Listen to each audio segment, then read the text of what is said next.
Hey guys, what's up? Darcy here at 6 Strings 9 Lives. Finally ready to tackle the Rush discography, a ranking that I've been talking about, promising, avoiding maybe, for quite some time now, but the time has come.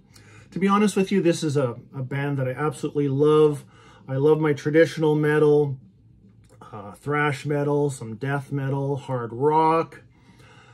But for me, Rush is kind of just in a category by itself. First became aware of Rush, really aware of them in about 1982 was the big turning point for me. Knew of them prior to that, a few songs here and there, but 1982 was the big, like I said, the big turning point.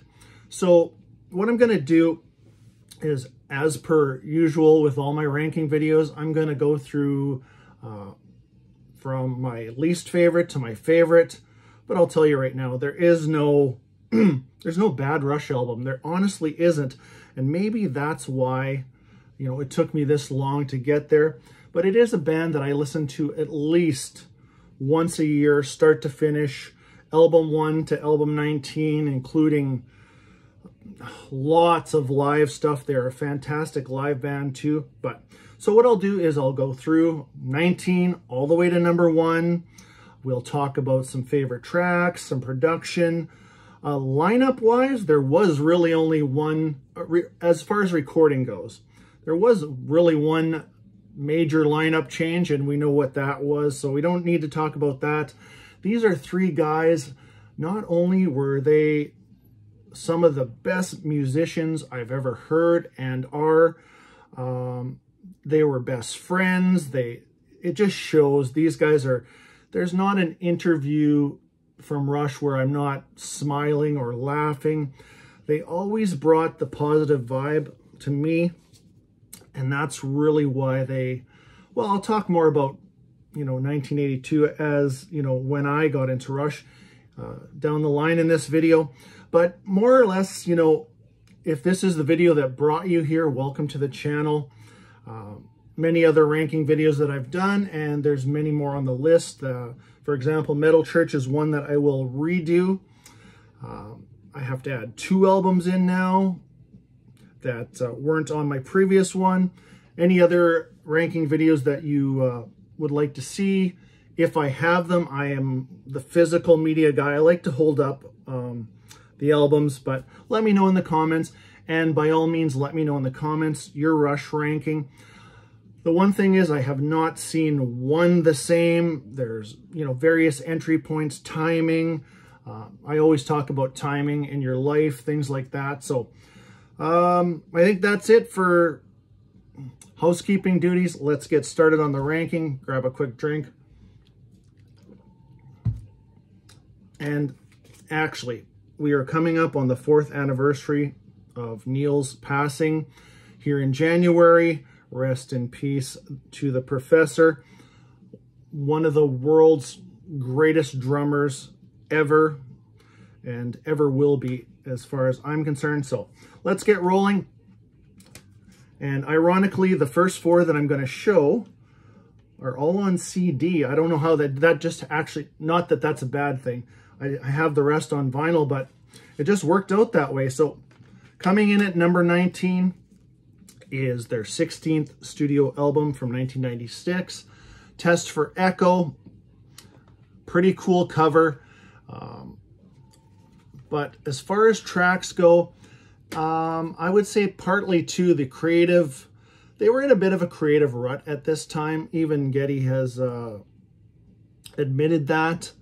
But they're still, like I've said before, each of these albums, there is no bad Rush album, but I will pick out my favorite tracks. There's always something super strong on here.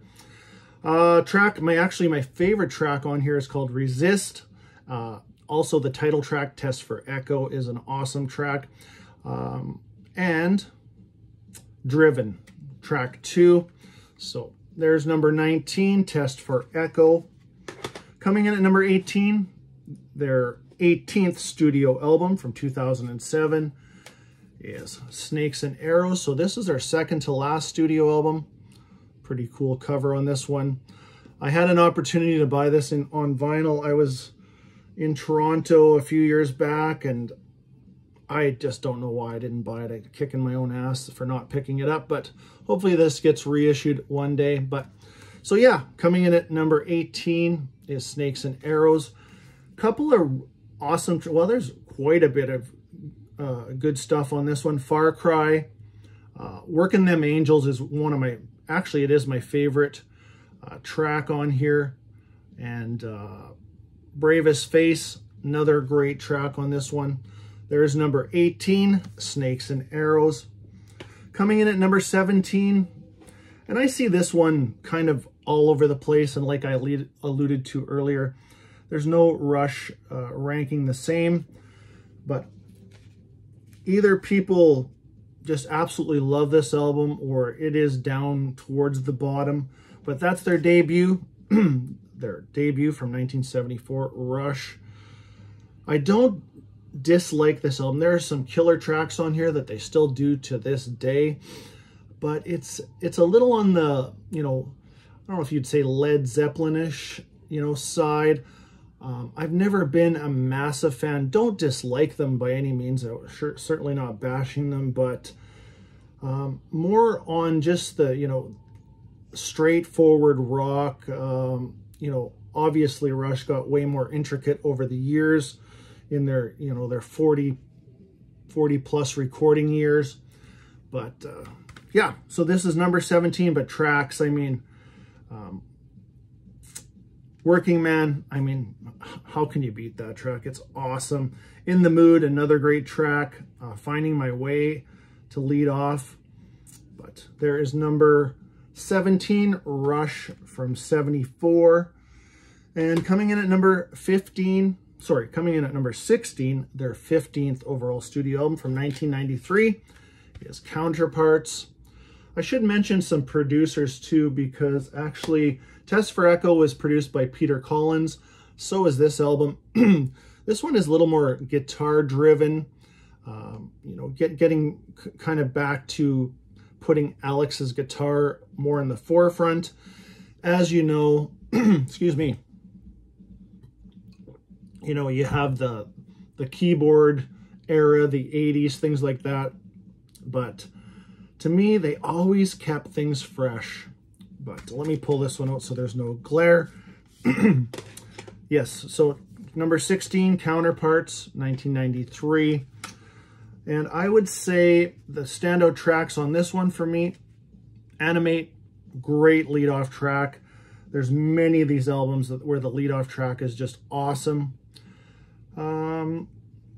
Nobody's Hero, great track. And I would say one of my favorites is actually Cold Fire. Love the guitar riff on that one too. I mean, I probably will say it over and over. These three guys are pretty much perfectionists, master at their craft, whatever you want to say. Especially a lot of their live material where, you know, they do try to replicate their album as best as they can. You know, you got the keyboards going, you got the Geddy doing triple duty almost with vocals, bass, and keyboards. But yeah, so there we go. Number 16, Counterparts. And next up is Clockwork Angels, coming in at number 15, and their last studio album from 2012. This is a recent reissue on Roadrunner Records. The fantastic job they did on this, Roadrunner/Anthem. Yeah, like I said, I hope Snakes and Arrows is next on the list. So yeah, this is their last studio album from 2012, concept album. Favorite tracks on this? Actually, I'll tell you my favorite 2 tracks. Wish Them Well, awesome track, love that one. 7 Cities of Gold. And in a recent, no, actually, Geddy was talking about his book, which I still have to get. You know, let me know if you've read that book, because I will pick it up for sure. Geddy was talking about one of the hardest songs to play the bass part on, I think it was, and that was The Anarchist, and that is on this album too. So there we go. Coming in at number 15, Clockwork Angels. Coming in at number 14, their 14th overall studio album from 1991, Roll the Bones. This one didn't grab me right away. When I remember this coming out, 1991, I would say, you know, I was still deep in the thrash, so I didn't have a lot of room to, you know, listen to this and absorb it. But over the years, I've really learned to, especially some of this early 90s, mid 90s rush, I've learned to appreciate it. But yeah, there's the back cover on that one. Standout tracks on here: Dreamline, great opener again. Bravado, great song. Ghost of a Chance, I think that was a single also, and The Big Wheel. Produced by Rupert Hine and Rush. So I think over the years, Rush used probably no more than 5 or 6 producers. We'll cover as much as we can here. But so there is my number 14, Roll the Bones. Coming in at number 13, and this one, you know, people say, oh, this could be controversial, but like I said, there's no two Rush rankings the same, so this one might be a little bit low as far as some folks are concerned. I got a good friend who absolutely adores this album, and it's a good album too. It just, actually, they're all good albums. Good, great, fantastic, unreal. But here comes my number 13, Caress of Steel. Now, the opening track, Bastille Day, I mean, absolutely phenomenal track. I love it. And then you get into Lakeside Park, The Necromancer, which is basically a big story, a long track. And this, at this point, this is the second album with Neil now. You can really see where things are going, the progressiveness, the heaviness of this album. But for me, yeah, like I said, you're not going to top Bastille Day, but you know, past that, I like it, but it's just not one I go back to as much as maybe some of you folks do. But so there's my number 13, Caress of Steel, from 1975. And this happens to be their second album from 1975. We will talk about their first album from 1975 here shortly. And those were the days where, you know, I've talked about this before, where like bands like Kiss pump out 2 albums in a year. Yes, I know the running time is, 27 to 33 minutes, but, you just don't get that magic in music these days. At least that's what I feel. Not that there's not great music out these days, but man, it's hard to beat that. 2 albums in 1 year, touring, next year another album. But there's Caress of Steel from 1975. Coming in at number 12, their 12th overall studio album, and one that actually gets a little flack, mostly for just one song, but this is 1987's Hold Your Fire. This is well, not the last album of the 80s. I mean, Test for Presto was the last album of the 80s, but this is still probably as keyboardy as it got overall, in that period, but I still love this album. Super simple cover, but I'm going to name you, we got a producer, Peter Collins, so that's a well-known producer and well-known Rush producer. Force 10, great track. Again, lead-off track, so strong. Time Stands Still, another great track. There's a lot of great tracks. Prime Mover, Lock and Key, but another one of my absolute favorites on here is Turn the Page.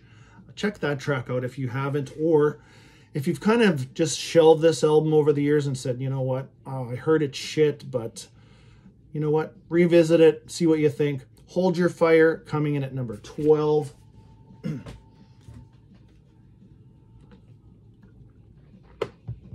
Coming in at number 11, 13th overall studio album, is Presto from 1989. Love this cover, so cool. The one thing I'll mention too, I have talked about this numerous times. I'm a logo guy. I love that consistent band like Iron Maiden, Judas Priest, where they have the same logo on every album for the most part. Iron Maiden for sure. But Rush is one of those bands where the logo is pretty much different every album, and it totally fits the band and their style, if you know what I mean. But here's Presto from 1989. Happy to have this one on vinyl. It got super expensive. These 2015 reissues just got crazy. But anyways, some awesome tracks on here. Some of my favorite Rush songs, period, actually. Warpaint, I just love that track. Boys and Girls Together, Paint the Mirror Black. That whole section of that song near the end just repeats itself, just perfect. Show Don't Tell, great track. But my other favorite track on here is called The Pass. So if you don't check out much from this album, do check out Warpaint and The Pass.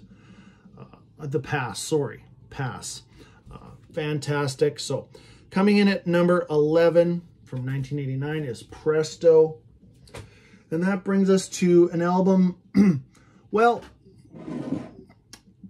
one that I have seen lower on the list, but I'm allowing myself a little move here. I'm going to go with the remixed version of this 2002 album. Here's the original copy of Vapor Trails. Very muddy it's a bad mix, put it that way. The mix was done by a guy named David Leonard. Never really heard of him. The production, Paul Northfield, I have heard of for sure. But when this reissue came out, so here's my number 10, 17th overall studio album from 2002, 2013 remix by David Botterill, which you would know from Tool, Godsmack, the latest Mastodon album he's done. He remixed this album. And where's that hype? Actually, I have the hype sticker here. And Getty says, every song has been given new life. So true. This has brought the original from a lower position for me to an album that I love. It's long. That would probably be the only negative I have on this one. It's pretty long. Could trim it a bit, but as far as some killer tracks, and this is after the tragedies that Neil went through, losing his daughter, losing his wife, riding his motorcycle, writing books, Ghost Rider, which is a track on here. But this mix is absolutely awesome. It is cleaned up. And again, this one probably contains at least 3 of my all-time favorite Rush songs, top 100, top 50, whatever you want to say. Number 1 would be Earth Shine. Oh, just the start of that song, the guitar coming in, the drums, the bass, and that's the thing with Rush. Every instrument is so important and, audible. You can hear everything. It's just, and the keyboard's perfect. Other tracks to check out here, some personal favorites are the one I mentioned, Ghost Rider. The title track, or title part, well, it's Vapor Trails, but the Vapor Trail, what a track that is too. But there's so many good ones on here, Secret Touch, One Little Victory. But check out this remix version. It's not that the original is terrible, but it's just, this is really cleaned up. And like Getty said, these songs were given new life. So there is my number. What number were we at there? Number 10. Coming in at number 9, their 11th overall studio album from 1985. So 1985 for me, oh man, I was still deep into these Rush albums, listening to, lots of Priest, Dio, Ozzy, stuff like that. Really listening, getting not knee deep in my thrash quite yet. 86 was the big turning point for that. So this album got so much play. But here's my number 9, 11th overall studio album, Power Windows. And here's the back cover. This is, you know, definitely heavier in the keyboards. The one thing, I mean, Alex's throughout, the guitar solos are so fitting and well thought out. As is anything, the bass, the drums. I mean, it's Rush, obviously. I remember watching the video for the Big Money. What a great lead-off track again. Other standouts would be Territories, love that song. Manhattan Project. I would say maybe my least favorite on this one would be Emotion Detector, but wraps up nicely with Mystic Rhythms, produced by Peter Collins. So there is my number 9, Power Windows. Coming in at number 8, their 10th overall studio album, and kind of, well, Power Windows was a natural progression from this album, because this is the album that came before it. This is Grace Under Pressure from 1984. Oh, I remember playing Judas Priest, Defenders of the Faith, and this album just non-stop in 84. Produced by Peter Henderson. And again, yeah, there's a cool picture of the guys. Distant Early Warning. What a track. Absolutely love it. Red Sector A, The Enemy Within. Kid Gloves. Awesome track too. But there's my number 10. Sorry, my number 8. 10th overall studio album. 1984. What a year. One of my favorite years in music, period, was 84. Discovered a lot of great music back then.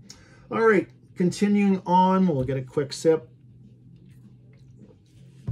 Coming in at number 7, 7th overall studio album from 1980. Now this is, I had mentioned earlier in the video, I knew of some tracks prior to really getting a strong foothold with Rush in 82, but here is my number 7, Permanent Waves from 1980. Oh, The Spirit of the Radio, what a song. Free Will, just Natural Science. Great album produced by Terry Brown. So there's another name production-wise that Terry spent countless hours with Rush and producing even some albums that are still to come here too. But there is my number 7, Permanent Waves. This one has got a 40th reissue already. I think they're up to Moving Pictures now, and hopefully they continue all those 40th anniversaries. But there you go, Permanent Waves coming in at number 7. Coming in at number 6, their 5th overall studio album. Another absolute masterpiece. Lots of progressiveness, well, on quite a few of these albums, but it's Rush, you already know that. So coming in at number 6, their 5th overall studio album from 1977, A Farewell to Kings. And I think after their live album trend was kind of 4 studio albums, a great live album, you know, Exit Stage Left, and just every live album, I would say. I pretty much have them all. I should kind of do a video with the live stuff I have too, but yeah, what can we mention on this one? Closer to the Heart. That song just never gets old for me. Absolutely love it. Cinderella Man, A Farewell to Kings, Xanadu, another great track. And obviously, you know, if you're tuned into a Rush video, you know how much or how fantastic Neil was as a lyricist and writing to fit Geddy's unique voice, you know, something that wasn't well accepted in the beginning. But I would say Geddy's voice to me is just another instrument, along with the bass, drums, the keyboards, the guitar work by Alex. So, but there you go. There is my number, what did we say? Number 6, 5th overall studio album, A Farewell to Kings. Coming in at number 5, second overall studio album and first of 2 albums in 1975. That is Fly By Night. Absolutely love this album cover. I think it's so cool. There is a young Rush on there. So this is their first album with Neil, and you know, this is, you know, there was no looking back after this, but again, starting off an album with a song like Anthem, which still, that one, I never get tired of that track. Beneath, Between, and Behind, Bytor and the Snow Dog, another absolute hit. Fly By Night, and a deep track that I love on here is the last track called In the End, which is fitting to put it at the end. But there you go. There's my number 5, 1975's Fly By Night. And what do we got? 4 left. Now you can start guessing if you want. Number 4, and the one that really make or break type of album, and it really gave Rush some freedom, but this is 2112, my number 4, 4th overall studio album. You know the rest of the story, and I've said it before in a video, I'm kind of a B-side guy when it comes to this album. Not that there's anything wrong with the 2112 story, but one of my, I'm going to go out on a limb here and say one of my top 3 Rush songs of all time is Something for Nothing. Absolutely love that track. A Passage to Bangkok, The Twilight Zone, Lessons, superb, Tears. But yeah, Something for Nothing.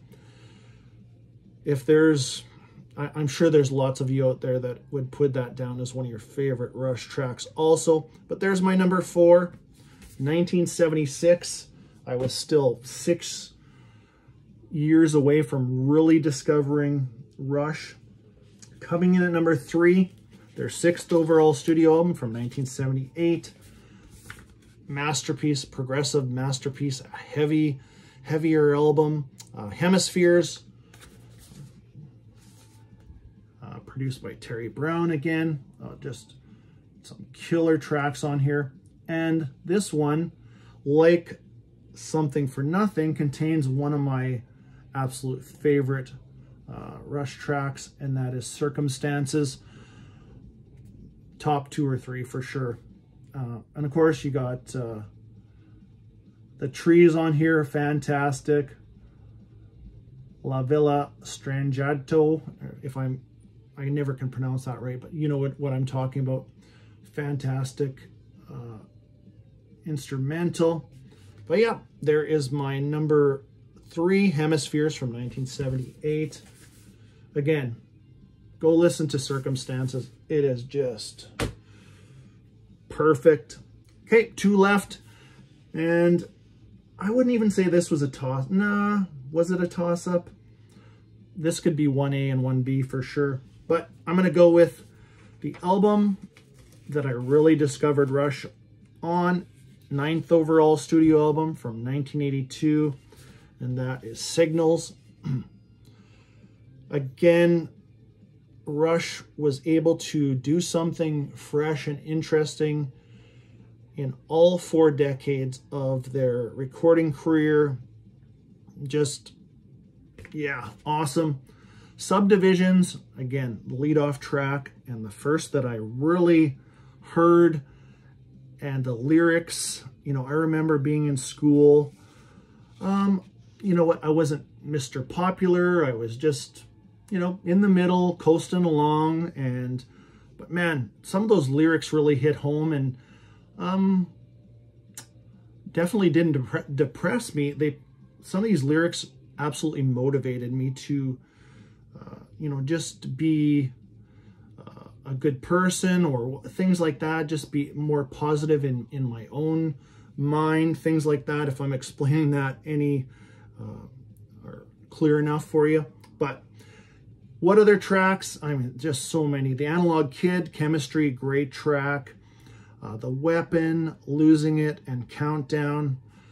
I spin that, like I said, I spin the whole catalog at least once a year, but this one gets, you know, on at least 3 or 4 times a year. Absolutely love this album. My number 2 from 1982, Rush Signals, and that only leaves one more.